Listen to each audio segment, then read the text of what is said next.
J'ai le privilège d'être le directeur d'un exercice de transport aérien tactique qui va se dérouler la semaine prochaine sur la base aérienne d'Orléans-Brissy, qui a la singularité d'être un exercice européen. Alors, tout d'abord, pourquoi ce type d'exercice? Aujourd'hui, il n'y a aucune opération militaire qui peut se faire sans du transport tactique. Il n'y a, que ce soit pour la bande sahélo-saharienne ou le Levant, les équipages de transport tactique sont régulièrement engagés sur des missions qui vont du transport de fret, mais également sur des missions de posée d'assaut, de parachutage. Et pour arriver à ce niveau d'expertise, eh bien, ça ne s'invente pas.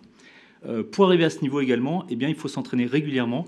Et comme vous le savez, les capacités de transport aujourd'hui sont engagées pleinement dans les opérations, raison pour laquelle eh bien, on fait des exercices avec nos partenaires européens dans un concept de pooling and sharing pour justement eh bien, utiliser toutes les ressources pour avoir un entraînement efficient.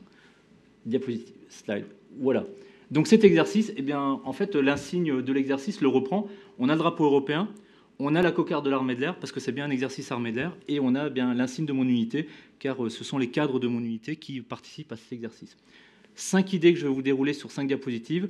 L'origine, son déploiement sur la base, les stagiaires qui sont engagés, les moyens que met à disposition l'armée de l'air, et ensuite eh bien, les moyens de nos nations alliées, et également les moyens des autres services et armées de le ministère de la Défense. Slide. Alors, le constat était beaucoup d'exercices, type Maple Flag, Red Flag ou TLP, sont des exercices où il y a un entraînement plus centré sur l'aviation de chasse.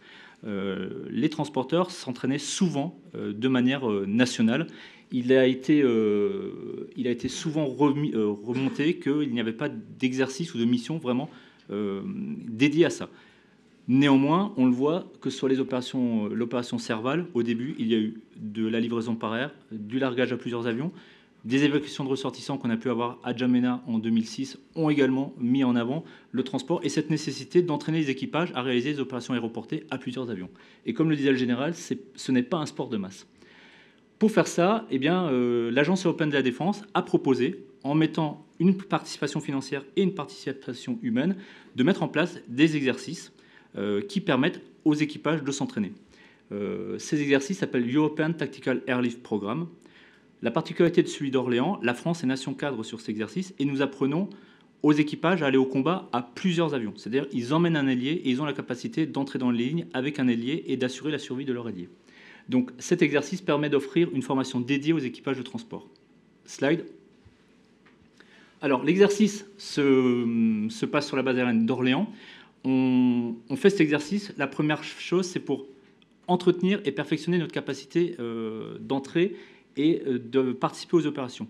Pourquoi c'est essentiel? Aujourd'hui, les avions de transport sont remplis de fret régulièrement pour aller à Chamal, pour aller sur la BSS, mais il faut quand même qu'on entraîne nos équipages. Entraîner nos équipages, c'est autant de fret qu'on ne peut pas ramener sur nos théâtres d'opération tout de suite. On peut utiliser donc ici des ailiers qui vont nous aider à faire cet exercice et à confirmer notre capacité d'engagement. C'est une formation tactique de haut niveau, car nous n'avons que des personnels aguerris de toutes les nations qui sont déjà ce qu'on appelle combat ready, c'est-à-dire qu'ils ont leur aptitude à se projeter en autonome.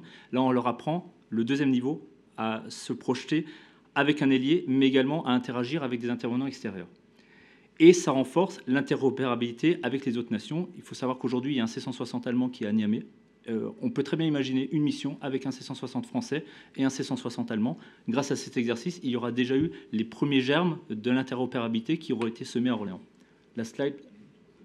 Alors, cette année, une première, un A400M français qui participe, 2 CASA français qui participent.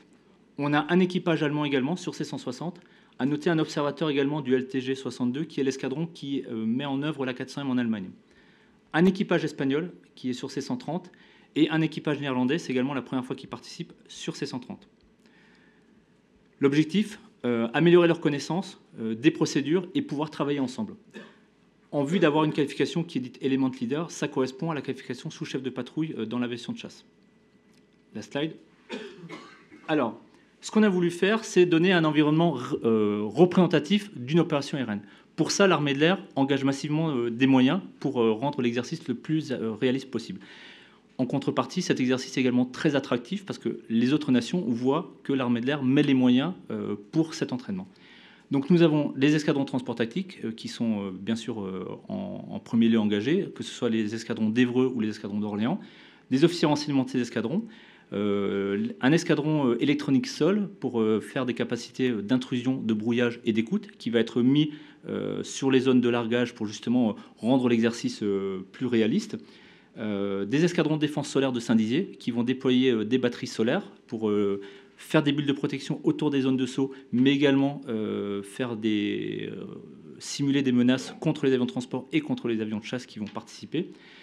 Des escadrons de chasse qui participent, donc en premier lieu les escadrons armants qui ont des rafales, donc de la 30e escadre de chasse à Mont-de-Marsan, de la 4e escadre de chasse à Saint-Dizier, des Mirage 2000 d'Orléans, des Mirage 2000 de Luxeuil et également des Alpha Jet.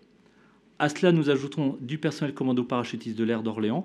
Pourquoi ces commandos parachutistes de l'air? Eh bien, nous allons, j'en parlais en introduction, l'évacuation de ressortissants, c'est quelque chose il faut se préparer à ça. La surprise stratégique, c'est encore quelque chose dont il faut se préparer à ce type de mission. Donc, ils vont marquer la zone d'Évreux de nuit et nous allons réaliser des simulations d'évacuation de ressortissants. Le centre air de saut en vol, qui est unité armée de l'air également, va nous aider avec le 1er régiment du train parachutiste à mettre des équipes de largage. Et enfin, nous avons le Centre national des opérations aériennes qui est à Lyon, qui va s'occuper de nous mettre en place des cabines avec des contrôleurs, des zones pour mettre nos ravitailleurs et nous fournir toute la documentation opérationnelle nécessaire à faire cet exercice. Donc comme vous le voyez, l'armée de l'air engage de nombreux moyens pour vraiment rendre cet exercice réaliste. Dernière slide, s'il vous plaît. Enfin, et c'est la singularité de cet exercice, c'est qu'il y a une composante interalliée et interarmée. Donc l'armée de terre va nous fournir environ 100 parachutistes, principalement du 35e régiment d'artillerie parachutiste, donc qui appartient à la 11e brigade parachutiste, et des équipes de largage et de récupération du 1er régiment train parachutiste basé à Toulouse. La Marine nationale nous met à disposition un avion de guet aérien de type Hawkeye, donc en plus des AWACS. Et en volet interallié, eh bien, l'armée de l'air allemande met en place 2 Eurofighters. Il y a une volonté forte de coopération entre l'armée de l'air française et l'armée de l'air allemande sur le transport aérien, mais également sur l'entraînement. L'armée de l'air espagnole met en place un ravitailleur, un KC-130.